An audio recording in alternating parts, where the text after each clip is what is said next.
The Chiefs are gearing up to take on the Seattle Seahawks in the second of 3 preseason games, and the rumor around this game is that Patrick Mahomes is not expected to play, so that probably means we're not going to see a whole lot of structural stuff on either side of the ball. So, in my opinion, what we are really going to be looking for in this game are individual performances. Players who may or may not make the roster, how do they do? Players who are going to be a bigger part of the Chiefs' future than present, how do they do? And things such as that. So there's not going to be a whole lot in this video about game plan or how do the Chiefs use X, Y, or Z. Does Tyquan Thornton play a lot? That type of thing. I think that what to watch here in this game is more circled around these sort of lower rung on the roster players. How do they perform, and what can we expect of them this season? We're going to go through this sort of position by position here, starting with the running backs. I don't think there's really much to talk about at the quarterback position, other than if there is one thing to hope from the quarterbacks, with Patrick Mahomes not playing, I do hope that Gardner Minshew gets at least a half, not for Gardner Minshew, but for the rest of the offensive players. I think that that could be key to their development. Brashard Smith and Elijah Mitchell at the running back position will get the opportunity to prove that they both deserve to be on the roster. I don't think that the Chiefs are going to go with 5 running backs, but they might go with 3 running backs into the season. It depends on what they think they can sneak through the waiver wire, what they think they can end up with on the practice squad, and what happens with this position group as far as special teams are concerned. Brashard Smith, I think, has extreme upside as far as the special teams are concerned with return ability. With the Chiefs wide receiver room offering so much talent at so many different skill sets, I think that Nico Remigio might find himself in some trouble. Perhaps not initially, but perhaps initially, because the Rashee Rice suspension has been delayed until September 30th, meaning that the first few weeks of the season, whereas we had sort of kind of believed that Rice would be suspended so the Chiefs would have another roster spot so that the Chiefs could end up taking into the season 7 wide receivers and not have to cut anyone. That's kind of in question now. So Brashard Smith and Elijah Mitchell need to both do some work to prove they deserve to be on the opening day roster. They're kind of similar running backs. I don't see any way that Brashard Smith gets cut. I just don't see it. I think that he has shown too much, especially with his down the field receiving prowess, that the Chiefs are going to keep him on the roster. So maybe this should really just be Elijah Mitchell needs to prove that he deserves to be on the roster. I think Carson Steele is going to get a long audition for another team. That's how he needs to see this. I do think that the Chiefs cut Carson Steele, and I do think that if he clears waivers, he will end up on the practice squad. And the overwhelming odds probably are that he does clear waivers. The running back position in the NFL is such a low priority for many rosters that you would have to show something exceedingly special to be signed after being cut in the preseason. I don't know if Carson Steele has that in him. He did play very well last week, but I don't think that he's going to rip off a few 80-yard runs. That, I think, is what you would have to show at the running back position to end up getting claimed off of waivers, because there's just so much talent at the running back position in the NFL and so few ways to stand out. So that, I think, is what we're looking at with the running back position. Moving on to wide receiver, Jason Brownlee played 13 snaps last week and had the most impressive offensive play of the game, in my opinion. This is an opportunity for him to make the case that the Chiefs cannot afford to cut him. You saw that beautiful back shoulder grab in the end zone. I don't think that was just pure happenstance. He was the only read on that play. I think Mahomes was pulling that trigger regardless of what the defense did. And not only did Brownlee make the catch, it was a spectacular catch. if you have that play immediately fungible at any moment while you're in the red zone, it could erase years of the Chiefs struggling in the red zone. And I think that this is an opportunity for Brownlee to say, hey, you can't cut me. You know you have to have this on the roster. If Brownlee, Badger, Delana, Worthy, Remigio, Royals, or Thornton, and that's a lot of names, I know, aren't on the field, in my opinion, this is kind of a wasted rep because these guys do need development. These guys are the only guys that I think have an opportunity to make the roster or the practice squad. And the Chiefs do have quite a few names at the wide receiver position. So if you don't see any of these guys on the field, I don't think it does the Chiefs very much good to run that play. Worthy is included on this list only for the fact that he needs the experience because, and what do I mean by experience? The experience reading defenses, the experience understanding that if you're going versus cover 2, cover 1, what is it you're looking at? Reading the defense is a very big deal for a young wide receiver in the NFL. Any development he can get in that department goes a long way towards him having a breakout second season. The rest of these players need to get used to NFL level competition and expectations. So while Thornton has looked good in the preseason, I think that he will still struggle once the season starts because he's not used to the contact, etc. That had been sort of the criticism of him from New England fans is that, oh, he looks great in training camp. Of course he does. He's a tall, fast guy. That's what happens in training camp. But once the games start, he can't hang on to the ball. That's a fair criticism, right? We have seen that plenty of times here, Marquez Valdez scandling, and getting a little bit of work in the preseason and getting that confidence up does go a long way, I think. The Chiefs might be looking at a battle for a lone practice squad wide receiver spot between Delana and Badger. So any of these other guys, I don't think they'll be cut, but Brownlee, Remigio, Royals, Thornton, any of those guys, I don't think they end up on the practice squad if you say goodbye to them. I think someone snatches them off the waiver wire. But Badger and Delana stand the chance to pass through waivers and be on the practice squad. So I think they might be competing for the one wide receiver spot on the practice squad. Delana had 15 snaps last week, but no receptions, while Badger had 14 snaps and 2 receptions.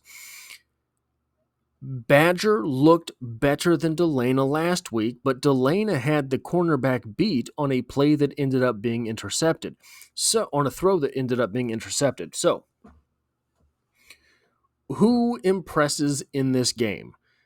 Pick your favorite and root for them in this game because that will probably be the one of them that ends up with the Kansas City Chiefs for the 2025 season. What about tight end? I think it's likely to be another Robert Tonyan show because Kelsey and Gray are unlikely to play much. Kelsey might not see the field at all. I think Wiley is unlikely to have many targets to avoid as much contact as possible, while still getting a little bit of experience and a few reps under his belt. The one name may be worth watching in this game. So Joquarius Spivey played 12 snaps, I believe, last week. Trey Watson only played 8. Trey Watson has been held on to by the Chiefs through his injury through much of training camp, and if Brenningstool ends up on the IR, it could be Watson that becomes the developmental tight end, and I think he has the potential to be an NFL tight end. This is his RAS score, an 8.45 overall with 33-inch arms. Nothing particularly impressive in the size category, though that 247 I think is a testing weight, not a playing weight. I think his playing weight is probably in the mid-250s, if not pushing 260. And he looks like a guy that could get into the high 250s, mid-260s, something like that. If you could get a 6'4", 265-pound Trey Watson moving the way he does, that could be a force to be reckoned with. That could be a Robert Tonyan type tight end for the future. 35-inch vert, 10'4" broad jump, and a 4.68 40-yard dash. Those are pretty good numbers. A 1.64 10-yard split scored a 7.65 for the tight end position. Those are things worth watching here for Trey Watson. Hopefully we see him in the flats this week. Now, if wide receiver is not the premier position for the Kansas City Chiefs during the preseason, it is offensive line. There's a lot going on the offensive line, but I think there's only a few players really worth watching this week. Obviously, Josh Simmons is always worth watching. I have not included him on this list because I am not sure how much he plays. I did include CJ Hansen, who played a whopping 52 reps last week, and that could be a good sign or that could be a bad sign. So, very, very hard to tell, I think, at this point in the preseason, but it could be that they see his potential and want him to get real work. 52 reps is real work. That's an NFL game workload. Or it could be that he is struggling and they are trying to see and decipher if he can make the adjustments to be an offensive guard in the NFL. For what it's worth, he did pretty well. He scored a 73.2 overall grade during last week's game on 52 reps, a 71.7 run blocking grade, and a 69.6 pass blocking grade. I would have expected him to score much better in the pass blocking grade. In the pass blocking grade because he is such an athletic type of offensive lineman. Moving on, Hunter Nourzad scored a 58.3 overall, a 51.6 in the running game, and a 73.1 in the pass blocking department. Struggles in the running game brought his overall grade down, that 51.6, which for his style of play is extremely surprising. He played 38 snaps, and frankly, I'm hoping that he plays more in this game, as I believe he and Hansen could be important to the team's future in their second contracts, should they get there. You're looking at an interior offensive line that has questions at the left guard spot, no questions at center, but how long can you afford to have one of the highest paid centers in the league? No questions at right guard, but how long can you afford to have the highest paid right guard in the NFL? Undoubtedly, he will not be, the highest paid right guard in the NFL starting next season. But the salary cap hit for both of those players remains. CJ Hansen at the left guard position is enticing should he prove that he deserves to be in the NFL. Hunter Nourzad struggling in the running game, which is very surprising, especially if you look at his build. He is built like a mauler in the running game. So these two guys, I think it is imperative that they prove themselves out. Maybe the most entertaining player to watch on the offensive line this week, maybe one of the most entertaining players to try to keep tabs on during this preseason, will be Edde, a UDFA out of Washington State. He has an extreme level of potential, and he really proved it out last week, scoring a 76.2 overall grade, a 64.3 in the running game, and an 85.2 in the passing game, despite the fact that he is very raw from a technique perspective.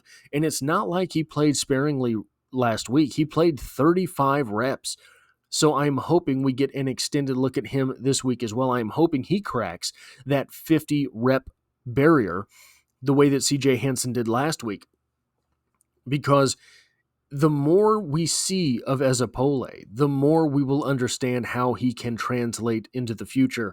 And can he be a left tackle in the NFL? Guys, you're looking at a player that played left tackle, I believe, exclusively last week. Every time I saw him, he was out there at left tackle and was able to score an 85.2 pass blocking grade as a UDFA in his first NFL preseason game action. Now, he wasn't going against the starters, I understand that, but these were other players trying to make the team as well. 35 reps and scoring an 85.2 in the pass blocking department is very promising. Talking about promising, we have to talk about Dalton Cooper, another UDFA out of Oklahoma State this time, who really impressed last week. A 73.5 overall grade, a 66.3 run blocking grade, and an 83.9 pass blocking grade, though he only played 18 snaps. I think that Dalton Cooper could be another player. So I think that Pole and Cooper could both be a pair of absolutely deadly developmental offensive linemen on the practice squad. I see the NFL in both of these young men's future, and I see that they will be regular teams players. They will not just be, I think they could be starters. Both of these guys have starter level potential, and it's easy to say, oh, UDFA comes in and becomes a starter at some point in his career. What are the odds? Well, along the offensive line, it's a lot better than anywhere else on the field. And both of these guys have the measurables. Both of these guys have the potential. Both of these guys perform on the field. Both of them over 73, right, for this first preseason game action in the NFL. So I think that both of them have the ability to develop into offensive linemen that the Chiefs can count on in the future. Defensive line, Omar Norman Lott only got a 58.1 pass rush grade on 15 pass rush snaps and 29 total snaps. He did better against the run than the pass, and that is not what we were expecting Omar Norman Lott to do. Norman Lott is going to be counted on for quite a few snaps this season and was brought in to goose the pass rush. So what do we see from him this week? Notably, not just by myself, I learned after making that video this past week, notably, he looks to have gained a whole lot of weight. Will he be able to incorporate that weight in a productive fashion? Will he be able to maintain his prowess as a pass rusher while being a plus-size defensive tackle? Hopefully it's just a little bit of an adjustment period for him, and he gets back to the explosive player that he was in college. I think he's going to be counted on for quite a few reps this season. I think that he is going to be a guy who might even become the starter next to Chris Jones this season. Right now, it's Mike Pennell. Right now, Jared Tillery appears to be pretty high on the depth chart as well. But Norman Lott, pretend he does not revolutionize the defensive tackle to pass rush experience in the way that he was kind of fantasized to do before he showed up and he looked like a trailer home. Pretend he can't do that. If he can still do what he did against the run this past week, it's a step up in the DT2 position from previous seasons. Fabian Lovett and Keough Izaak will likely be competing for one defensive tackle spot and one practice squad defensive tackle spot. They both did very well against the pass last week, Izaak scoring a 70.7 and Lovett scoring an 81.6, though you would have expected those scores to be reversed, and Izaak to be the pass rush wizard at the defensive tackle 7 and 8 spot. Both did well overall as well. Izaak scored a 70.4 defensive grade, and Lovett scored a 75.8. But while Izaak, I might have reversed that because Izaak did much better against the run, scoring a 72.5, while Lovett scored a 60.4, even though both played just 9 reps. You would have expected from their college experience for Lovett to be the defensive run specialist, but it was Izaak who scored better. Now, it was just 9 reps, so it's hard to say exactly what went on in those 9 reps. Marlon Tuipulotu played 25 reps and scored a 70 in defense. I was impressed by Tuipulotu last week, and if he can keep that up, maybe he gets that last and final defensive tackle spot on the roster. The Chiefs have not kept him around for no reason.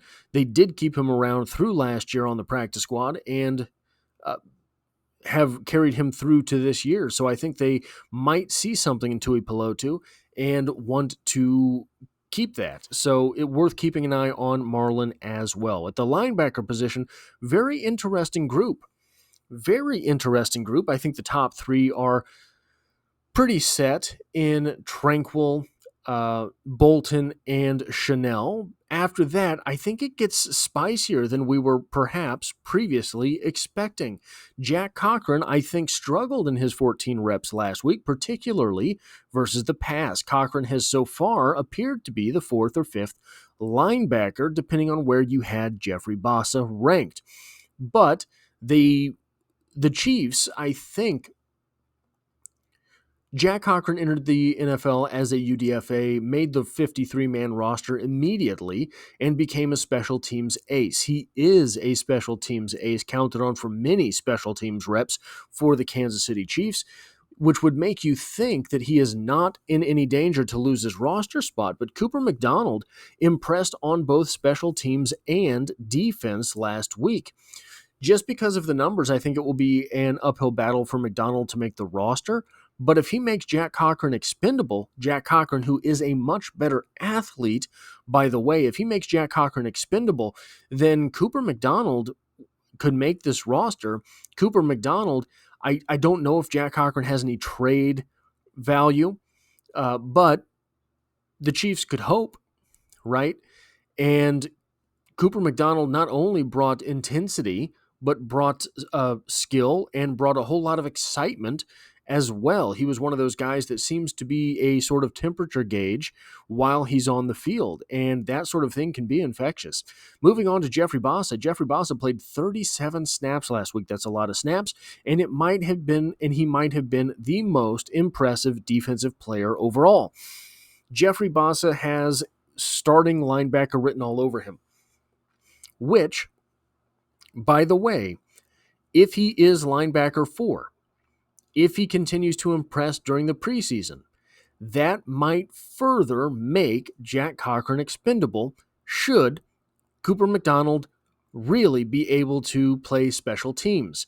The Chiefs are going to be assessing this. Cooper McDonald's going to be cheaper than Jack Cochran, and Jeffrey Bassa might be the linchpin that allows the Chiefs to move on from Jack Cochran. It's going to save a little bit of money, but all of that money adds up when you are trying to maintain the greatest quarterback that ever played. Brandon George. Root for Brandon George. You want to talk about a linebacker that could make other players expendable? Brandon George, should he force his way onto the roster, brings an impressive physicality with him. A 9.98 overall RAS score, 33-inch arms. If you probably already know this. If you were here, you were a hardcore fan. 6'3" 2/10, 246 pounds, 28 reps on the bench press. A 42.5-inch vertical is a 10.0 out of 10 overall.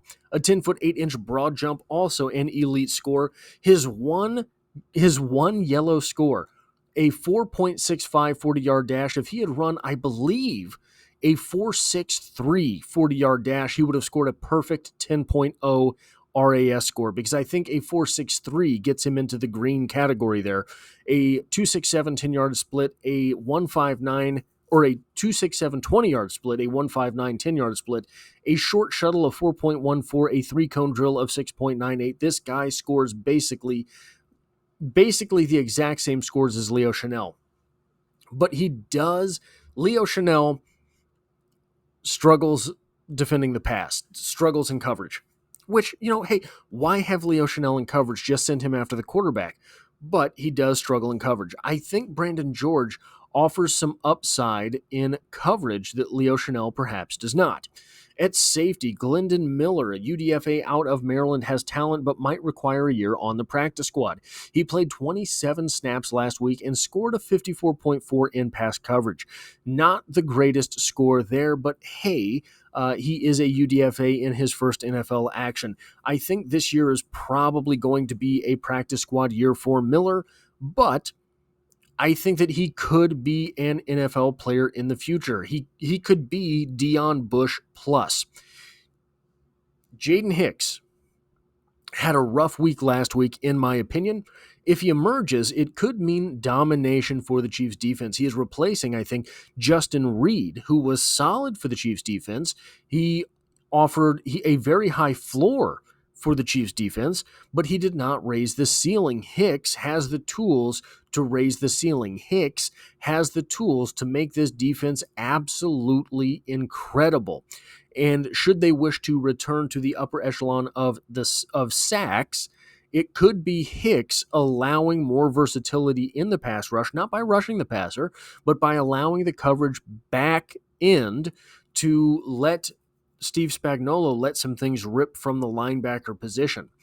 At the cornerback position, sort of just a few notes here, because I'm not getting a real solid read on this cornerback group this year. Will we see Christian Fulton? The Chiefs have to hope that Fulton is ready to go full speed, full tilt in week one. And if he is, the defensive back group overall for the Chiefs could be very good, but we saw last week that there were some holes. Speaking of holes in the defensive back group, Najee Johnson played 26 snaps last week through, I believe, 4 different drives, the most of any cornerback, and that is a very strange workload for someone who seems to be so high on the depth chart. I don't know that he is so high on the depth chart. I think that he is going to be the 5th cornerback for this team should the Chiefs be fully stocked at the cornerback position, should they not be suffering from injuries. And at that position, I think he's doing just fine. Noah Williams impressed on both special teams as well as defense last week with his hard-hitting and aggressive play. This is a cornerback who is going to draw Steve Spagnuolo's appreciation. Steve Spagnuolo loves aggressive corners. Noah Williams appears to be just that. And this week could be a very good testing grounds for seeing whether or not Noah Williams will be able to be, I think his ceiling this year could be the 3rd corner. Right? I think that he could unseat Jalen Watson for cornerback 2 or 3. Like, we have to see what happens between Christian Fulton and Jalen Watson when both of them are full tilt, right? But I think that Noah Williams is going to be in that mix by the end of the season. That is what I have for what to watch in the second preseason game for the Chiefs versus the Seahawks. YouTube has 2 playlists as well as a video on the screen right now that they think you will love, and if our AI overlords believe you will enjoy that, who am I to argue? If you hit the like button, it really does help me out on the channel, and as always, I hope to have you back for the next one.